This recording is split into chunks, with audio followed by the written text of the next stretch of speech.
Hello. So, I'm first of all, I'll just say I'm over the moon with my new subscribers. It has definitely perks me up. I'm not going to lie to you. So I'm going to bash out a lot of videos today to cover as wide a variety of topics as I can for the people who are new subscribers. So they don't have to go flicking through kind of like my old videos to find certain things. Now, I'm trying to think of which order to do this in, and it seems most logical to give you a bit of a timeline. And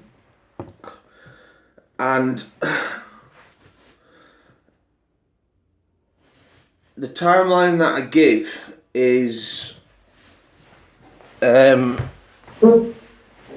real. It's the God's truth. It's a true account of what happened at the time, etc., etc. So basically, I was always anxious as a kid at school. A lot of my LCD behaviours started with little things like constantly thinking I'd left the rabbit hutch undone and a fox was going to get the rabbit, because I'm obviously, you as you get to know me, you'll find out that I'm an animal lover, and having to kind of watch family members check the cage whilst I watched the family members do that, but still it wasn't enough reassurance. But all this will come in a video which will be, directed directly onto OCD. It will specialise in just OCD. Just try and get a better angle on this. That's a bit better.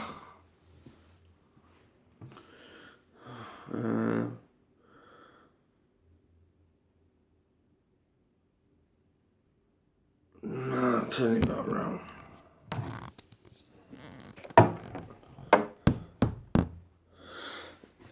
So yeah, back to the timeline. I was very avoidant as a teenager. Then, when I was 19,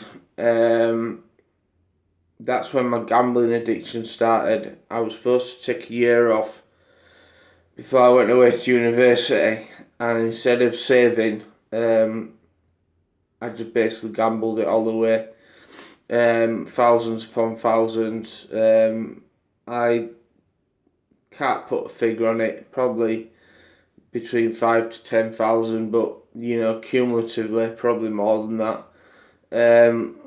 So I went away to university as a fresh-faced 19-year-old with extremely low self-esteem.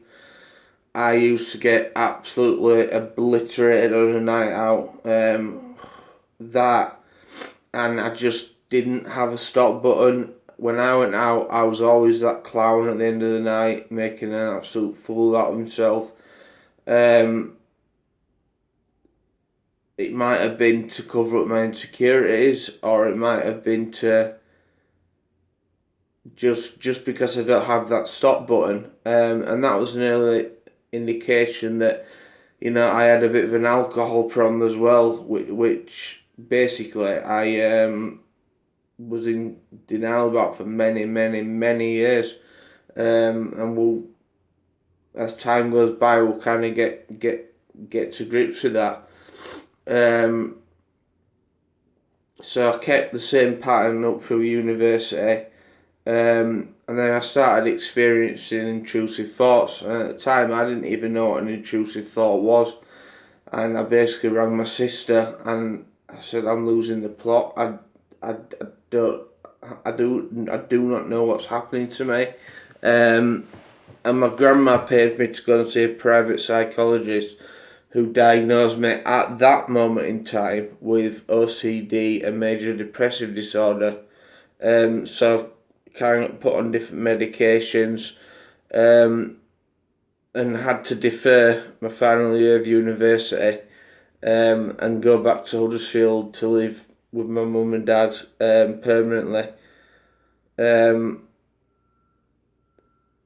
So basically, I got full-time employment at the local hospital, working in the laundry department. Um, Again, the majority of my money, I was living at home, so with my mum and dad, so I was paying board. But a lot of my money went on drink, basically. I used to go down to my grandma's on a weekend and get absolutely blasted, work through the week, and then go down to grandma's on a weekend and get absolutely blasted. This caused tension between my drinking caused a lot of tension between me and my dad. And then me and my dad under the same roof was not that great. And a lot of it was my own doing. I ended up moving out, getting my own flat, which, as you can imagine, would just continue to enable me.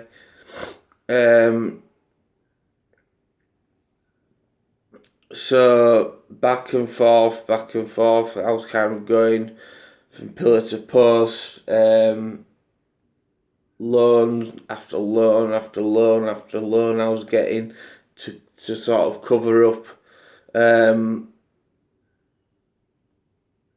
what at that moment in time I had actually not gambled in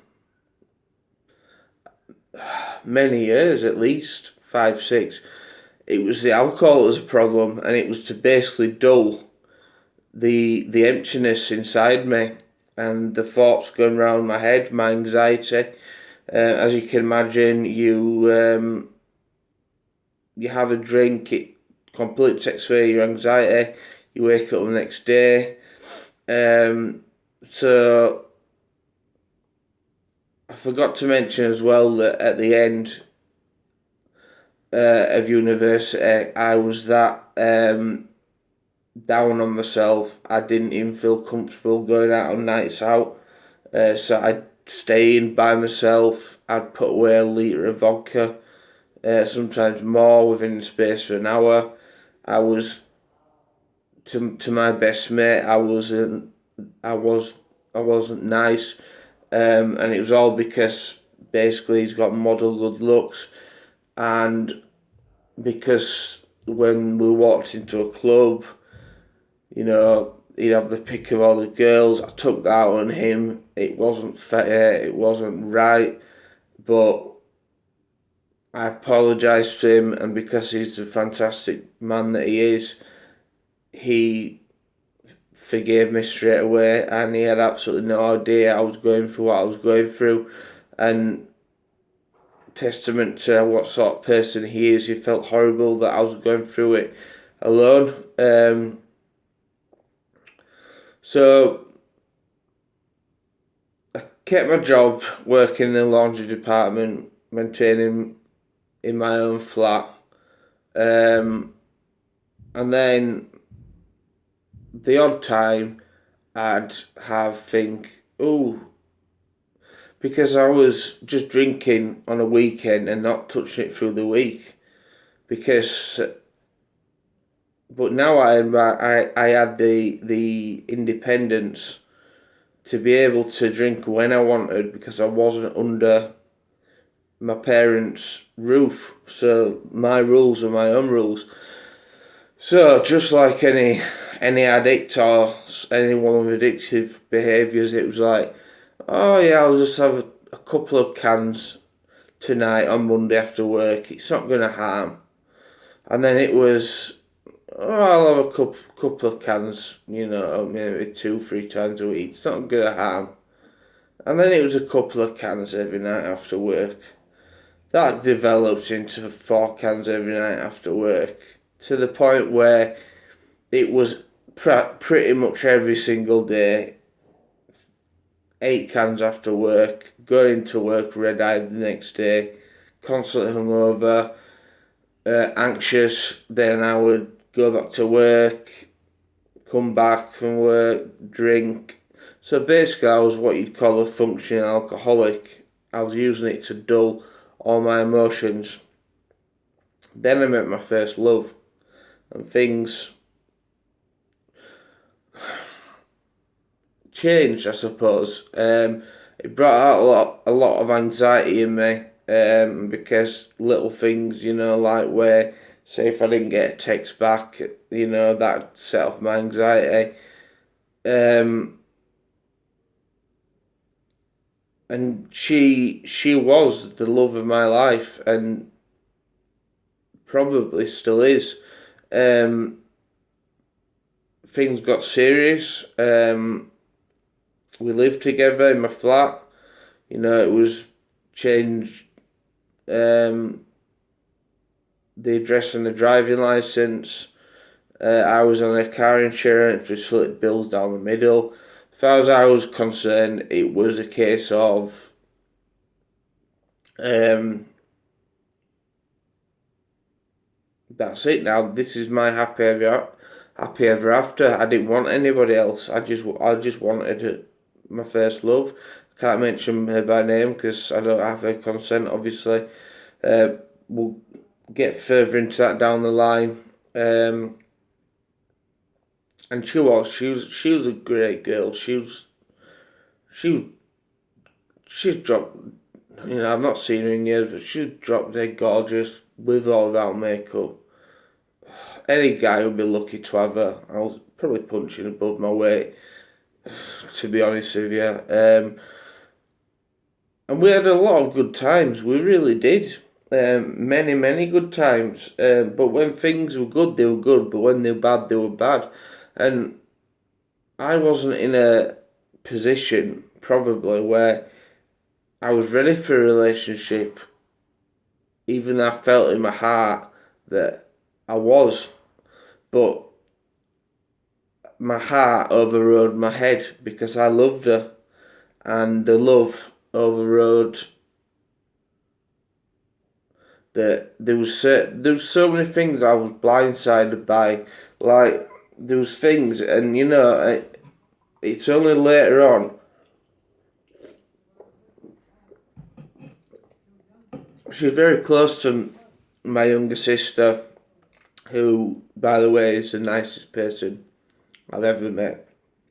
In fact, she's very close to my younger sister, and they used to talk a lot. And I didn't know the strain that was on the relationship and what it was doing to my other half. And I suppose that's where the selfishness came from.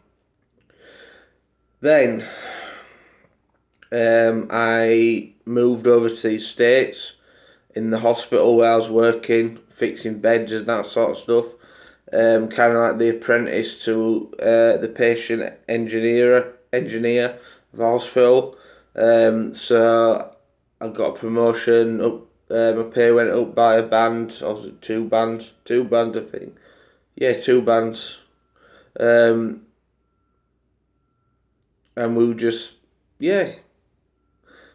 plodding along. I tried to be the best boyfriend I could. But then came the gambling. Then came the gambling relapse. I was lying to her. I was pretending I wasn't doing it. I was doing it on my lunch break. I was hiding wads of hundreds in the flat. And I was so selfish. Like,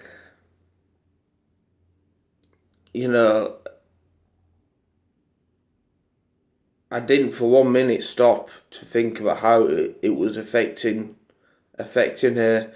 And I need to just rewind a little bit because I met my ex when I was 25, My first hospital acute admission was when I was 23. And then I tried to take my life for the first time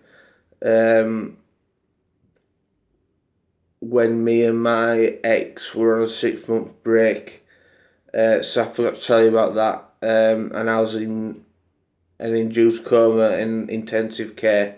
It could have been very fatal if I didn't get to A&E when I did. Again, it was my sister's intuition that she felt like something wasn't right that day. And then me and my ex got back together. I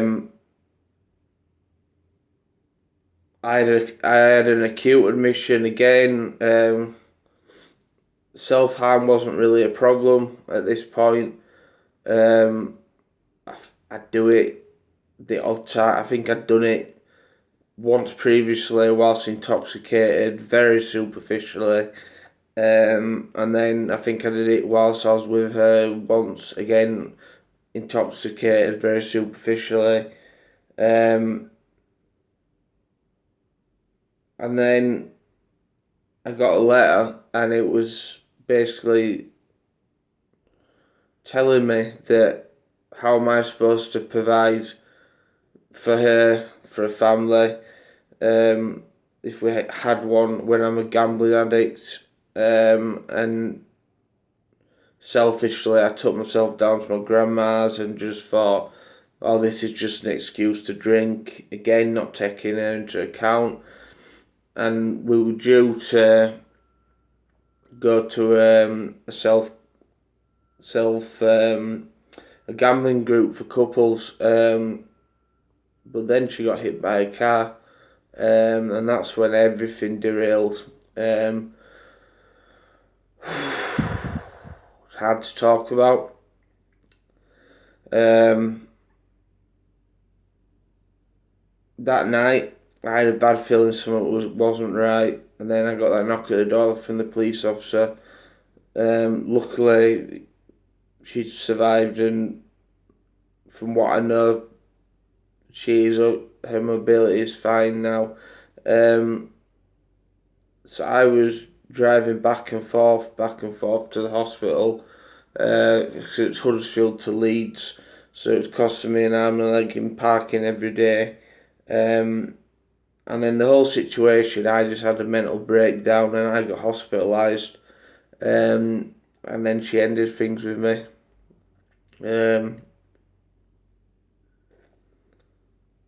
I don't blame her.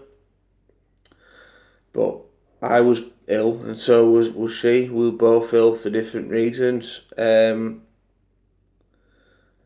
I think I spent 3 weeks on a unit, an acute unit, and I'm not sure if it was this time or the time next when I'd basically spent 3 weeks there. I got out, took a massive overdose.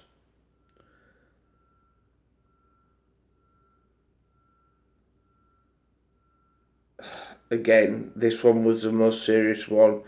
The doctors in A&E told my dad I might not see the night through, and no parent should ever have to hear that, ever.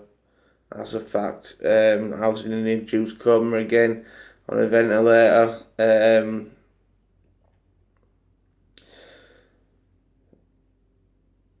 So once I came around from that, again, I was admitted, and then I was diagnosed with borderline personality disorder, also known as EUPD, emotionally unstable personality disorder, as well as obsessive compulsive disorder, with my kind of intrusive thoughts, which Google them. They're basically an unwanted thought that pops in your head. It's almost like a form of Tourette's, where a thought that is distressing pops in your head and you have absolutely no control over it, but you're the least likely person to ever do anything because the thought distresses you that much.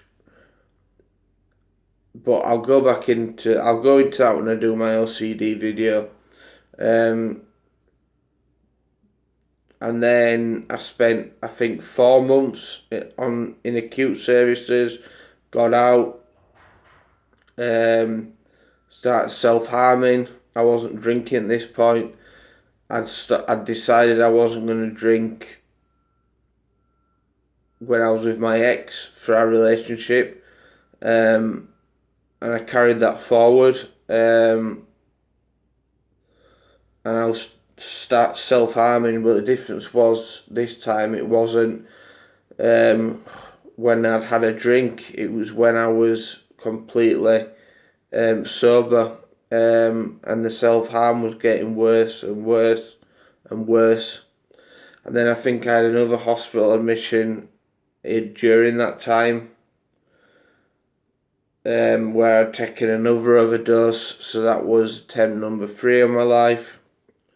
I got out, and then I'm not going to tell you how I tried to take my life on the 4th occasion, but this was the first time I'd ever tried to take my life whilst being stone cold sober. I managed to stumble up to A&E, and then went into hospital, agreed informally, and up to this point I'd always agreed to be an informal patient, because I'd have been sectioned, if not probably on all the other multiple occasions. Alright, no worries, mate. On all the other multiple occasions.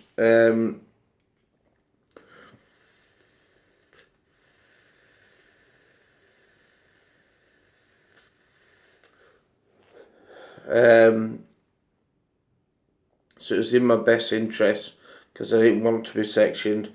And then I spent 4 months on an acute ward, and then I got sent to where I am now, a closed rehabilitation unit. And you only get opportunities like that when basically there isn't any other way. So I've been in now for 3 years, in acute services. Self harming again got worse. I've had from here at least 2 or 3, 4, 5, 6, 7, 8, 9, 10 trips A&E through self harm. I was on line of sight and then arm's reach, so that's wash on the toilet, in the shower, everything, for 18 months. So I had no independence whatsoever. But that was because I was it's a fly annoying me. But that was because I was a danger to myself, and it was justified. And even on line of sight and arm's reach, I'd still find ways to self harm. I'm not gonna tell you the ways in case there's a self harmer that's watching, because I don't be giving any ideas away. But my legs are still giving me jip. I found the love of fitness before I went onto line of sight. And then I just went into my shell. I basically stopped going to the gym, started eating junk, didn't care about my diet.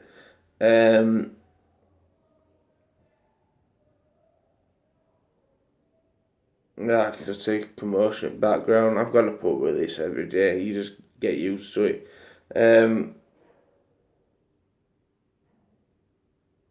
So yeah, I was an endorphin junkie, and I lost about 10 kilograms. I was an absolute machine in the gym, absolute machine. A guy who's a very good friend of mine that unfortunately has left now took me under his wing and trained me high intensity circuit training. And I've just started back with the gym. You'll probably see in the background there my gym routines written up, which I've done myself, again without the skills that have been taught to me. I wouldn't have had that opportunity to be able to to divert's the wrong word, construct my own workout plans. I developed a love for gardening, for art, for loads of different things. And yeah, there's so many different things to fill in, and in terms of the blanks about my life, and if I was to tell you every time I've self-harmed and why they happened and blah blah blah, literally this video would be hours long. It would. But I just wanted to give a timeline of basically how things have derailed. Probably one of the most important things, which I've just remembered to mention, 12 months ago, I got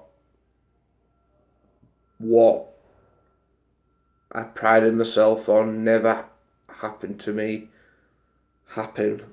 I got sectioned. I've been sectioned for a year now. It's been extended for a further 12 months. But luckily for me, I've got a primary nurse that came out of retirement, and he has done so much for me. He has got me off line of sight. He just gets me as a human being. So my aim is I want to go into supported living after this, do some volunteer work, and then try and tackle the big bad world. I've also had dialectical behavioural therapy since I've been in here, and I'm going to go over those skills that were taught to me in a completely separate video. So there was a psychologist that left. I was seeing her for a while. One doctor started messing about my diagnosis, and another one then changed it and blah blah blah. But there's a new consultant started full time, and I'm back to, well, what do I suffer from? And it is, yeah, it's EUPD, known as BPD, and obsessive compulsive disorder. With that comes anxiety and sometimes depression. So yeah, I'm back training now. I'm off line of sight. So I can shower, go to the toilet without being watched. I can shut my bedroom door behind me. It's made a big difference. It really has. And touch wood, I've got a hopeful discharge date of about 10 months' time, hopefully. And then long term, I want to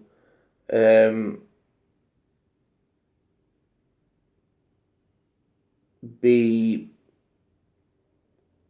some sort of in employment in some sort of way where I can help people. And the one that springs out is I want to be a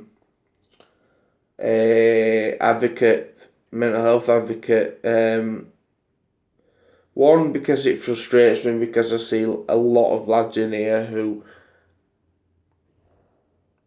come out of ward round and they can't articulate themselves and they just lose the rag. Now, I want to be there for lads like that, to be their voice of reason. And another thing is, because I've got actual experience of basically being in the system, so and I actually know what it feels like. But this is all well down the line. I'm hoping to study sociology on the Open University. So basically, I've been to hell, and I'm on my way back. It really has been horrific. But I just wanted to give you